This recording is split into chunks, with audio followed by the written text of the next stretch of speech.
వైఎస్ఆర్సీపీ ఎమ్మెల్యేలు ఎమ్మెల్సీలను assembly gate వద్ద పోలీసులు అడ్డుకున్నారు. వారి చేతుల్లో ఉన్న ప్లకార్లు పేపర్లు పోలీసులు లాక్కుని చింపివేశారు. పోలీసుల తీరుపై జగన్ తీవ్ర ఆగ్రహం వ్యక్తం చేశారు. అధికారం ఎవరిచ్చారంటూ గట్టిగా పోలీసులను వైఎస్ జగన్ నిలదీశారు.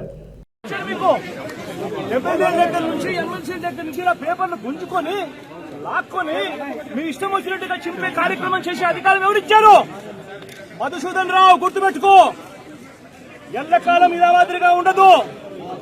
ప్రజాస్వామ్యంలో ఉన్నాం మనం. నీవి టోపీ మీద ఉన్న సింహాలకు అర్థం ఏమిటో తెలుసా? అధికారంలో ఉన్న వాళ్ళకు సెల్యూట్ కొట్టడం కాదు, ప్రజాస్వామ్యాన్ని కాపాడడం కోసం మీరున్నారు.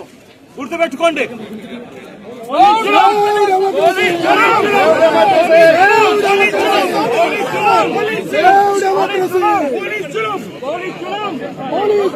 నశించాలి.